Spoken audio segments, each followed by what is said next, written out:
Hello, and we are back for round number 2 here at Card Art with our Pioneer event. So we're gonna have Alan on the archetype put down as red, green, blue. So if I remember correctly from the RCQ, he was on like some ley line, the guild pack pile. Oh, a new version of Mono Green Devotion, that kind of stuff. Probably. And then we're gonna have Jacob on Mono Red Aggro, which is a probably actually becoming one of the more, sorry, how can I word it? The new boogeyman of the store, seeing that Mono Red Aggros is winning everything at the locals here. Yeah, it is a very difficult deck to deal with. As you all know, Mono Red exists in basically every format, but it's kind of hard for it to gain any traction. But with the new card from Outlaws of Thunder Junction, Slickshot Show Off, that has brought a lot of red decks to the forefront right now. Yeah, just play Slickshot Show Off, and then you will just win the game eventually. Yeah, because as you guys know, Slickshot Show Off is kind of a prowess card on steroids, if we shall. Instead of getting +1/+1, it gets +2/+0 per non-creature spell you're casting here. And so because of that, it gets out of control very quickly. And as if that wasn't enough, it has plot for the same amount of mana you cast it with. It also has flying, and it is a wizard in case you want to play Wizard's Lightning. So it is just an insane card, giving Mono Red a huge shot in the arm that it just really needed. So it looks like both players are getting ready to start their game number 1 here. Now, it's going to say RGU for now, for Alan, until we figure out what exactly he's on. So we're going to have Den of the Bugbear come out for Jacob into Fervent Champion. Let's reset the life totals here. So Fervent Champion, that is a classic from Throne of Eldraine. I have not seen that since like when the card first came out. Wow. Kariza! Jacob was asking me before the game started if he could use his own Ragavan token, and I was like, sure. Not expecting Kari Zev of all things coming out here. We are. I feel like I'm back like in 2017, 2018 right now. Like this is like this is my favorite time in Standard. Yeah, back in during the Kaladesh era, right? Yeah, so we're gonna play Crescent Druid coming out here. I want you to be at 18, not 20, not 17. So we're gonna hard cast Crescent Druid. Now yeah, we're going on the adventure here. So we gotta figure out what is Alan on. Kind of curious what Alan's playing here, like you're saying, but because there's a possibility he's doing something like Team or Prowess, like we've seen in Modern, but I don't know how he's making it work in Pioneer. So I hope he shows us soon. Go down to 14 now. We'll light up the staging here. Mountain. Double mountain. You hate to see it here. It does give him his land drop for the next 2 turns, but whoa, it feels so bad to see that. So we'll play the Mountain Pass. Alan here needs to figure out what to do in this matchup. I mean, maybe Alan's playing Gruul Prowess, as we know. It could be Gruul Prowess splashing blue for some card selection. I mean, let's see. Another red land here. So we're still not seeing the blue part of his red, green, blue. Yeah, I don't know. I'm not too sure how I feel about Alan's archetype name. So we're going to see a Is that a Dreadhorde Arcanist? That is a Dreadhorde Arcanist. Another blast from the past card. Wait, what format are we playing right now, guys? Are we sure this is Pioneer? I thought we were here to cast Pioneer. Now we're back in 2018 Standard, it looks like. We got the Monster Trees coming out as well. We got some Standard we got some 2018, 2019 Standard going on here, along with some potential Modern All-Stars. So it does, Legacy All-Star, at least. Legacy All-Stars, indeed. It does look like you said, Alan's doing his own take on Gruul Prowess. Questing Druid and Monster Druids are pretty common, but Dreadhorde Arcanist is something very new, although I have to say I really like it. Dreadhorde Arcanist being able to flash back stuff like Monster Druids from the graveyard, buffing itself, but also giving you more power to try and flash something else back later is kind of an insane combo. We're tapping for 4 here from Jacob. What could this possibly be? What? Torbran! What are we playing here, ladies and I gentlemen? don't even know what that card is. Torbran Thane of Redfells from original Wilds of Eldraine is more commonly seen as a commander card nowadays, but it did seem some standard play back when it first came out. It is a damage, not doubler, but increaser. If I remember correctly, it increases your damage by 2 whenever red source you control deals damage. Oh my god, I Oh, literally there it have is on the not stream. seen this card in forever, and this was like the era I played so much Magic in. I mean, like Kyle was saying, that both the Knight and Torbran are cards that really haven't seen much play here in Pioneer, but the fact that Jacob is putting a deck together and making them work is kind of surprising to me. I got some nice little swings here. Alan's actually down to 4 now. We're shocking down to 2. Are we just gonna win this turn? Tarkar's Command. Tarka's Command coming in, I assume. Okay, I get to Oh. choose 2 of the modes. I'm gonna choose the one that deals you 3 damage. Tarka's Command is a multimodal card. More than likely he's dealing damage and buffing his team this turn. Plus it does also put a counter on Questing Druid here. So both of his creatures do have trample. So let's see how this combat is going to play out. 2 mana up for Alan. He does have to win here or put Jacob back enough. Going to combat. Swing. Dreadhawk Arcanist trigger. When it attacks, Oh, this is insane. Arcan is flashing back a Tarka's Command again here. mana cost, Buffing the team once again. so I'm gonna cast this again. We're going to Tarkar's Command here. And the 3 damage. Tarka's Command Yo, down putting to Jacob 8. down to 8. Yes. Both creatures having trample here. So we've got a 3-power Dreadhorde Arcanist with trample. And it looks like a 7? 8? 7/8. 8 Questing Druid with trample. I will. Unfortunately, I think this does put Jacob down to 1 life, assuming how he blocks. So I believe Torbran is a 2/4. So, Block and Crusher, Jacob's not looking too sure on this decision. Alan with 2 mana up. There's the Monstrous Rage or lethal. Yeah, so let's go. This doesn't double, but this will give it a counter. Okay. And then it'll get +2/+0. So it's just huge. Yeah, that's just a game. You should be dead. Alan Blocking says the he Questing Druid with should be trample. dead here. Goes down to 0. Alan takes game number 1 here. It looked like Jacob had such a commanding lead here, but Alan swooping him from behind. I thought he was going to cast 2 Atarka's Command from hand, but Atarka's Command being flashed back with Dreadhorde Arcanist here is insane.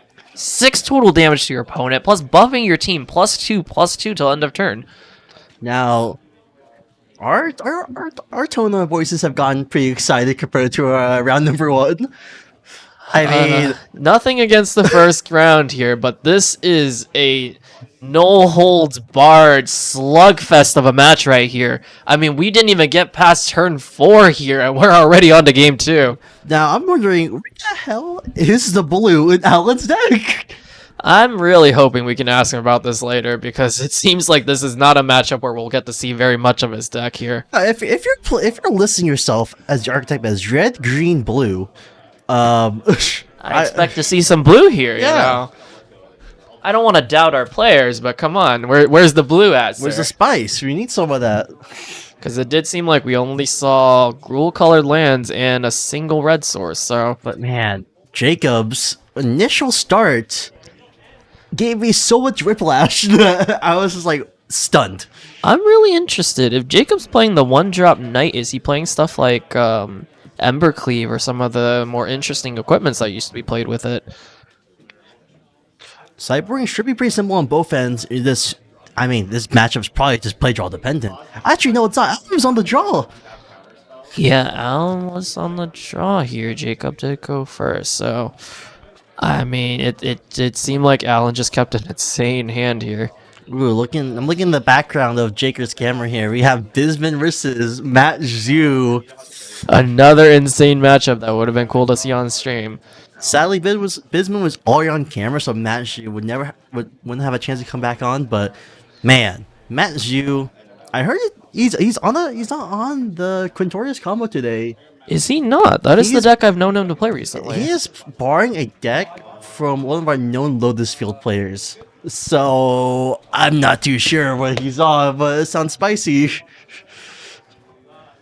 Looks like Al is done with the sideboard for his side. Yeah, it doesn't look like this is going to be a very long round, unfortunately. Wait, is Maybe Ja- in the future we can have a backup match Is- for matchups like this. Wait, Jacobs is open sideboarding. Jacob's really just showing us what his deck is. Let's see what he's doing. Looks like Alan finished very quickly. So we have some Light of the Sages here, some Kari Zevs, some Mountains. Oh, okay, so looks like we're actually not going to reveal what's coming in and what's being taken out, but facing up your entire deck like this is pretty bold. Oh, what is that? That's one of those Strixhaven archive cards. I don't even know what it's called. I could not see it, unfortunately. Oh, Kumano. So it's supposed to be Kumano. Oh, claim the firstborn. Firstborn of Kumano is just straight in Alan's face. Like, this is what I'm breaking in. I'm not afraid. I'm not afraid to let you know that I have these cards. I mean, I know at the beginning we are saying maybe Jacob's on the Slick Shot Wizards package, but it looks like it is very much his own brew of mono red here. We're on the Kari Zev monkey package. Lots of cards we haven't seen before, haven't seen in a long time. So I'm really interested to see if Jacob's deck will get here this time. Wow. I don't think that's more. There's more of like a Giga Chad play than literally sideboarding, opening, and fronting your opponent in almost a mirror. Exactly. I mean, this is Ow. matchups like this is why we started streaming here at the shop in the first place, to show everybody the insane kind of brews we're bringing every week. Alan given Jacob the RCQ special comp Ariel Magic. I will shuffle your deck and cut you. So it looks like game number 2 is about to start now. Jacob is going to be on the play here while Alan's going to be on the draw once again. So maybe, hopefully Alan just doesn't have the nuts sequencing. I am actually kind of interested if Jacob has any direct damage or burn spells in his deck, because combined with Torbrand, that actually could have taken him the game last game. But I mean, oh, Jacob's starting off with a mountain once again. Kumano faces Here we go, Kakuran, Kumano. another multi-format all-star. Very commonly played in most burn decks, deals damage, buffs your team, and also becomes another hasty creature to really get in your opponent's face next time. And Kumano, hey, Kumano moment. Let's have a Kumano handshake. versus Kumano here. Kumano. Both players at 19 now. Now gonna have to go to 2 on the Kumano. Play Mountain tapped. Ooh, that's Burning Inquiry, I think.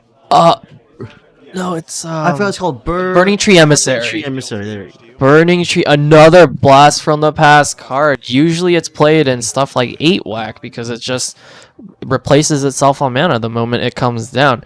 I feel like we've been lied to here because he technically has access to green mana in his mono red deck. Versus Mono Green. I mean, yeah. Yeah, where's his Atarkus command, huh? Mono Red, huh? With some green splash, huh? Yeah, it looks like mono red Atarkus command. Oh, Questing Druid Hardcast again. Questing Druid coming out early.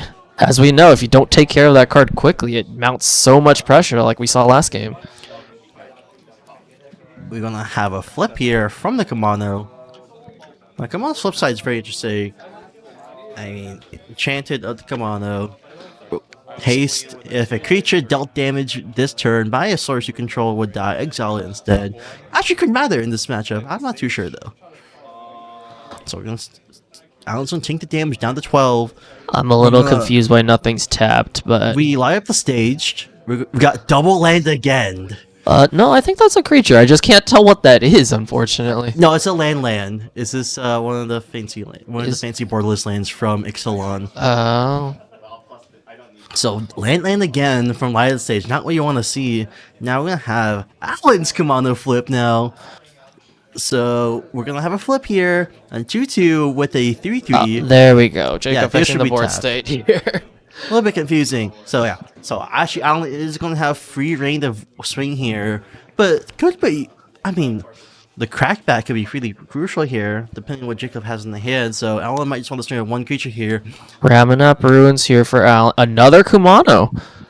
So yeah, so this signals that Alan's is probably going to play the long game. Not going to try to swing out here. Maybe swing with one, but actually, or like not to swing a bow. So we're gonna pass the turn Yeah. here.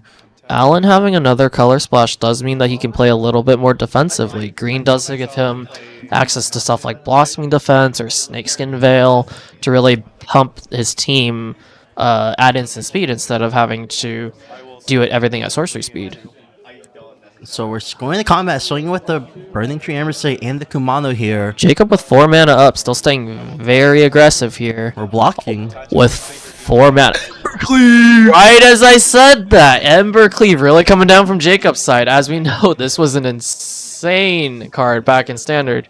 Oh, let's see if I can pull it up on the screen here. But Ember Cleave. Oh, Oh, we're gonna go on it. Seek the Beast from Alan, Seek buffing Beast. buffing the Questing Druid and also pulling out a couple cards. It looks like there's an Atarka's Command, and I can't tell what that card is under. Yeah, I can't really tell. These mystical archives from Strixhaven always make everything so confusing. I think it's a Snakeskin Veil, if I had to guess. Yeah, probably. So we're gonna have the trade happen with Kumano here. Oh, no, Kumano's gonna kill one. Yeah, Kamano each trades, and then Yeah, Questing Druid Ember gonna Cleave die. does kill Questing Druid here because it becomes a 4/4 with double strike and trample. Alan taking some damage here, so down. let's see how he's gonna come back from this. It's down to 8. Alan's definitely not in a great spot right now, unfortunately. He is facing down lethal, actually, if he doesn't play anything out right here. Where is this blue splash? I'm getting angry.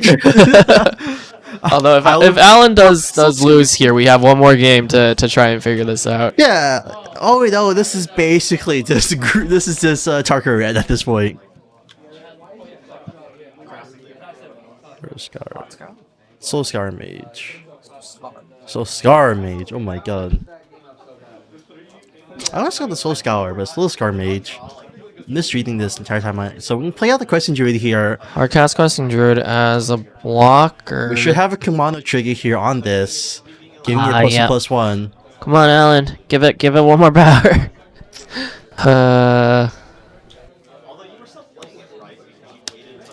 So this is Soul Scar There's the Soul Scar. Mage. So Let me see if I can go out real fast. yeah, and go out fix there real it. quick and let them know. Because I don't think Kumano's is a May trigger. Go ahead. Okay. Kamano's at 2, right? So Questing Druid gets another one coming in. Oh, my bad. Fixing up the board state here, let them know. Place on a mountain, top 1, Kumano. Another Kumano comes out.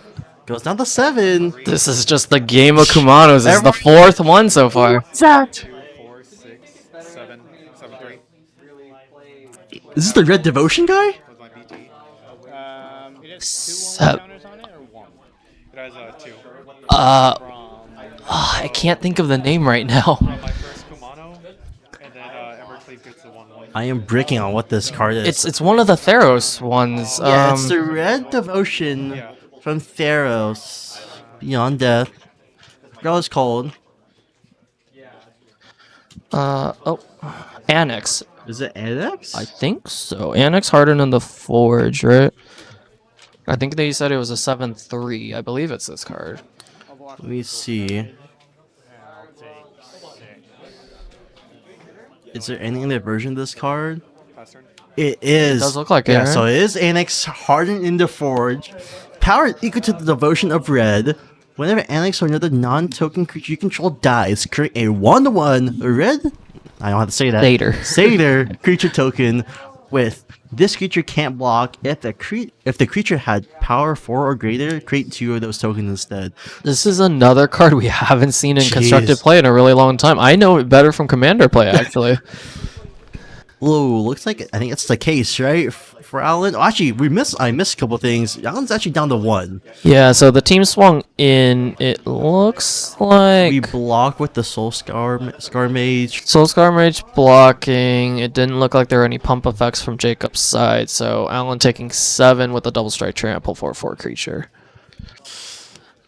Slick shot show off. Uh-oh. Right as we thought it wasn't going to happen. Slick shot coming in clutch. Slick shot could. Our favorite bird wizard making its first appearance in this round. Slick shot show off is going to be real scary here, depending on. I mean, the difficult part for Alan right now is I don't think he has anything to do. It looks like Alan played, I believe that's Case of the Crimson Pulse. Yeah, so we're going to have Burning Tree Emissary. Burning Tree come in. I have one red, one green floating. And this mountain. Oh, looks like he's moving the Embercleave here over to Annex. Annex coming in. 6, 8, 10, +1. Annex being an 11-4 double strike trampler, I believe. And that's just game number 2. That's just game number 2. Straight to Jacob now. So, wow. Finally, maybe we can finally now see the blue in Alan's deck. Yeah, as we said before, this is a no-holds-barred slugfest of a match here. Both sides just trying to gain that little bit of advantage to be able to force all the damage through. But unfortunately, sometimes it can be very one-sided like this. Alan tried his best to stabilize, but Jacob just had too much. So Alan, this is going to warrant Alan to change up the sideboard a little bit more. Reading Onyx.